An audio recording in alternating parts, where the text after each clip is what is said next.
Streets of Ireland hold many a tale, and I'm going to tell you just one. So close your eyes, listen within, and you just might believe when I'm done. The fog were rolling on the eve of December 24, and an angel, wings white as snow, appear, leaving gifts for the poor. And they called her, and they called her Angel of the Emerald Isle. Oh, they called her, yes, they called her Angel of the Emerald Isle. Ireland, when I grew up in it, I was one of 3 houses on my street. I actually come from the smallest village in the smallest county in Ireland. Cullen, County Louth, so it's sandwiched between Dublin and Belfast. So it was very simple living, you know, very community-based. Everybody knows everybody. Everybody knows everybody's business. So I was very blessed because my parents, alongside my siblings, we all were very close and still are actually to this day. And we had a great upbringing. You know, we had, I guess, a lot of free will to roam and be who we were.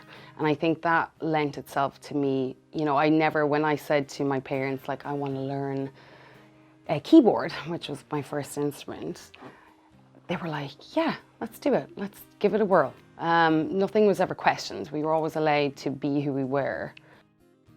I was about 7 or 8, I think it was 7, when we had what we call our first Holy Communion, because it was Catholic school, right? And so we all had to sing a verse to see who was the best singer, and I got the part.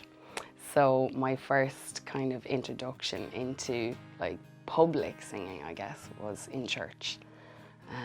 And I think that then through doing school plays, I was always, you know, the one that was chosen for different things, and it really sparked it, you know, having the support of my like immediate family alongside my like primary school, we call it, before high school, really did give me the platform to be able to feel that this was actually a good thing to do. I just had this inert want to sing, to play music. I think for me it was a release, because if you are, you know, I have suffered massive mental health, anxiety and stuff, to which I didn't realise. I just always thought it was normal. And I guess for me, music was always a place I could go to actually escape.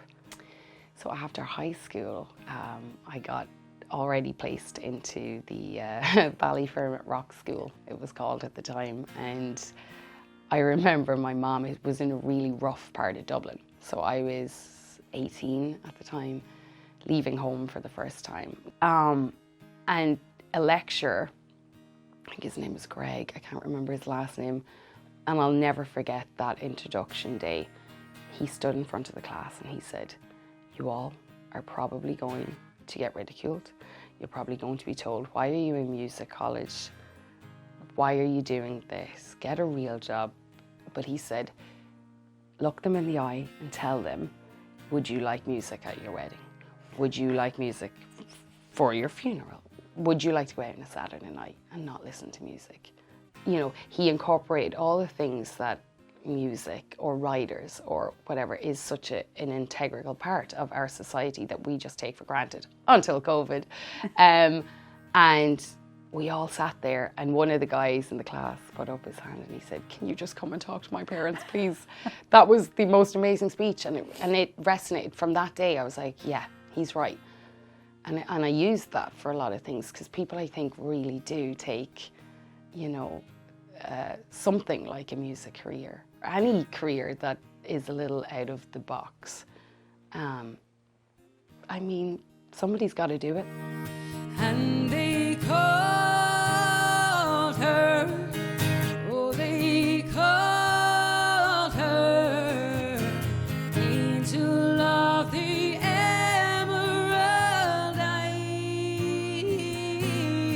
Oh, they called her, yes, they called her angel of the emerald eyes.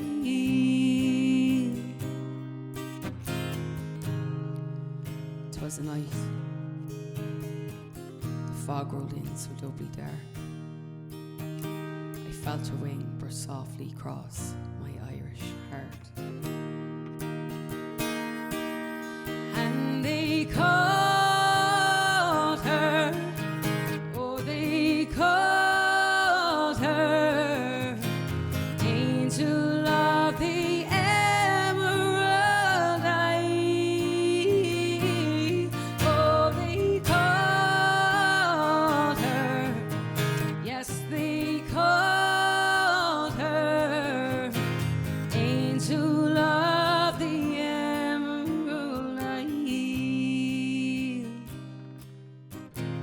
Angel of the emerald eyes.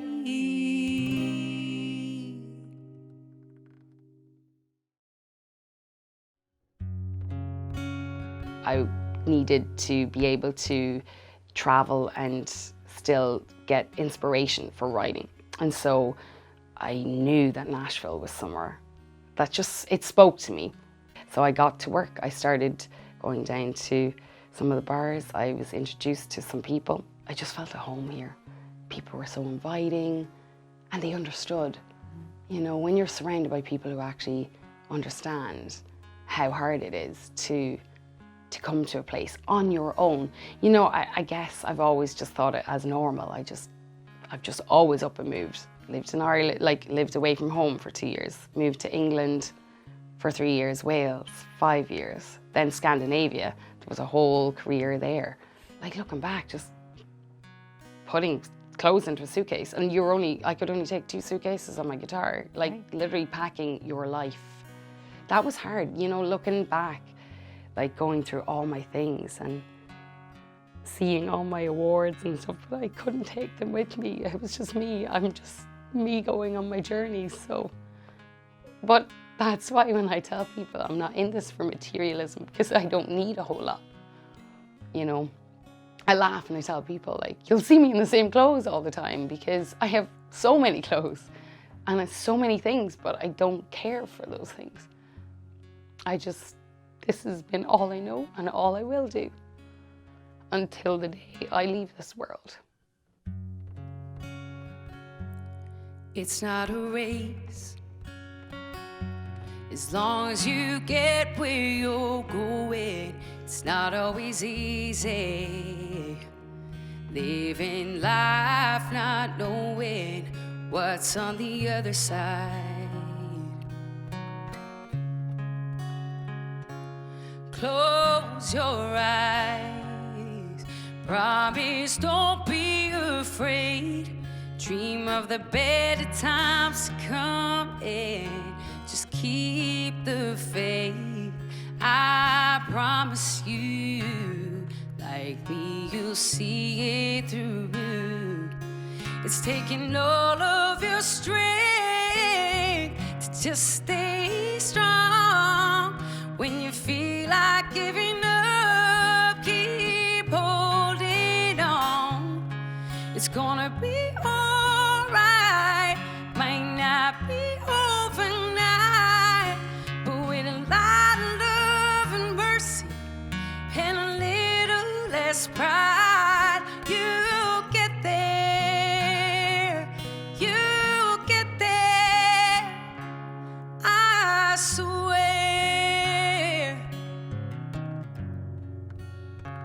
I've been through a couple of things in life that humans will maybe go through and maybe not. But it's through all those painful times that I've gotten to where I am, and I get to write about that. Through my struggle and pain, I want to heal through my music. I want people to see the raw side of pain and know that it's coming from within, and I'm not just sitting gurgitating out what people want to hear. You know, there is struggle there. There is pain. There is abuse of all sorts, and so, you know, through my music, that's where I want to heal.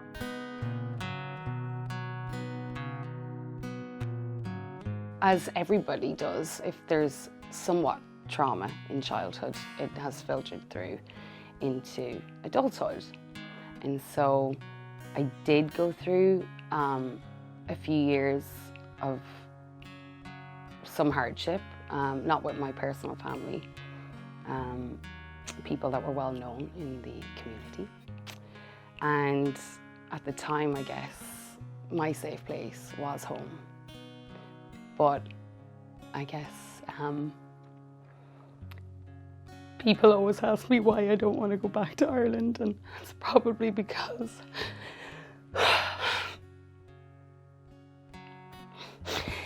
it's mainly because of that. I think, you know, I just want to get away and leave it there.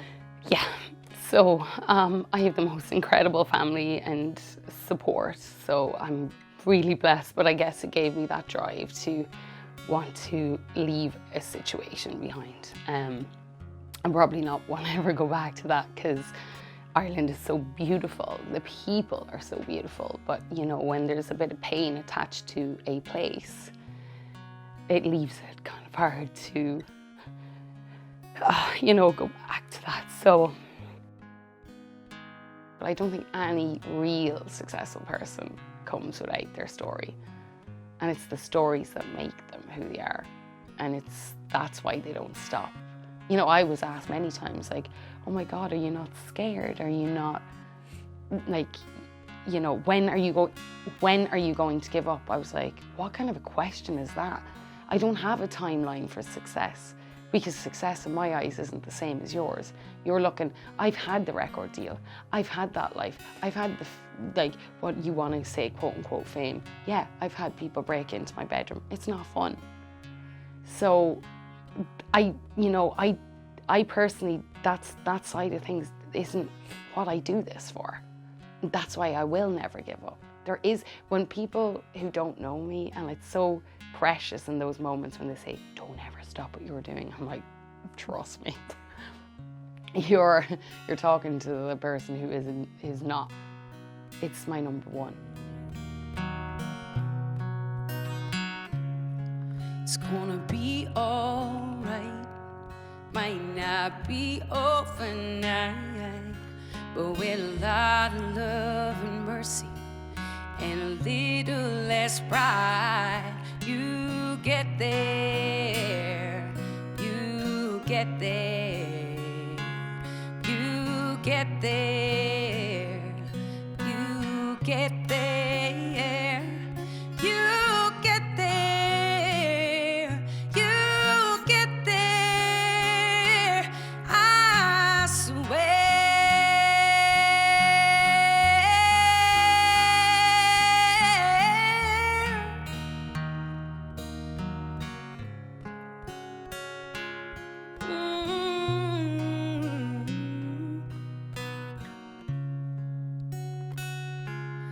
I swear.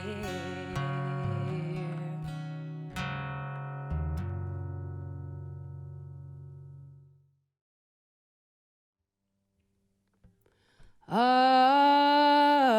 all the time I have spent away, year on year, day by day, I'll take with me fine memories, dear errands I In my heart you'll always be. Éireann imó crí, Éireann imó crí.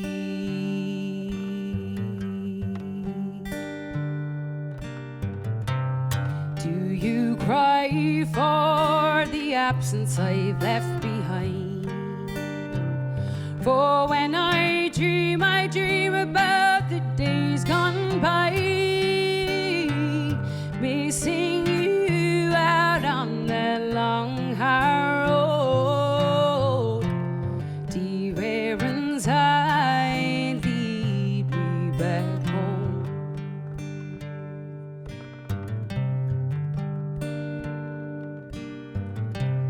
Can you hear a calling in the wind? Voices over waters thin, far away o'er Atlantic seas, calling out, calling me. Éireann imó crí, Éireann imó crí.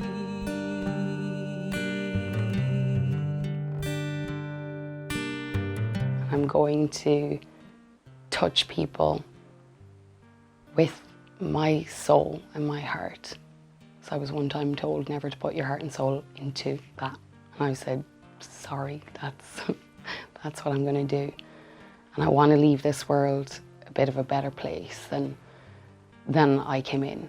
And if I can do that, and when people sometimes do tell me that I make a difference, or I get a message, a private message that, you know, you sang a song and my dad died yesterday, or, you know, there's that connection, then I feel like I'm doing my life purpose by serving others, you know.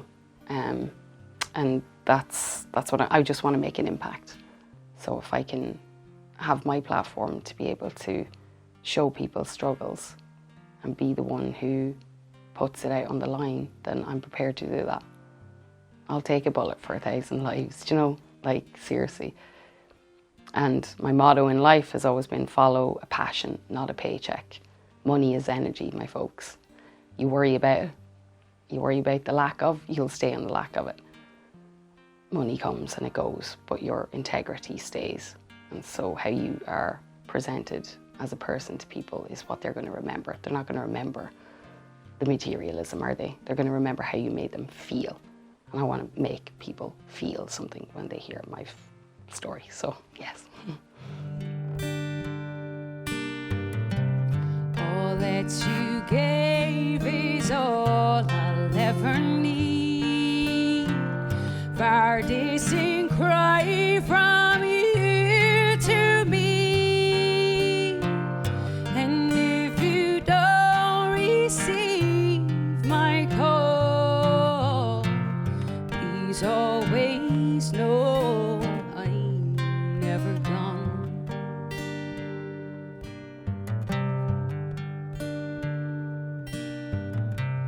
You can see who she's become today. Blue-eyed, weary, and unafraid. But a part of her will always be in the green, green grass of that weak known sea. Éireann imó crí, Éireann imó crí.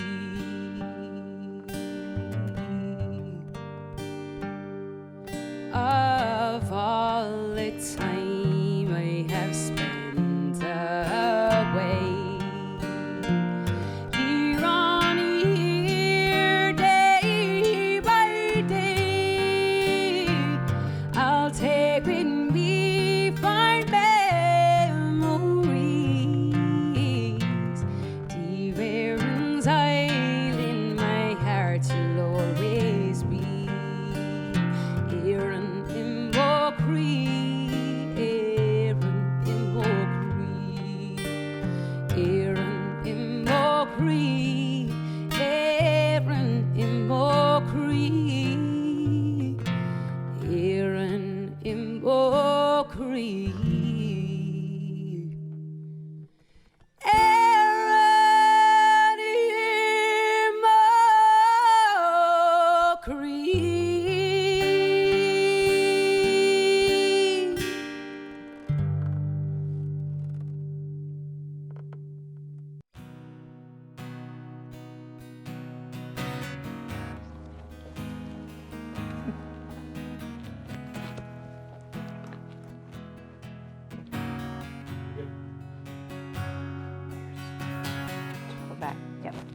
Perfect. Very good.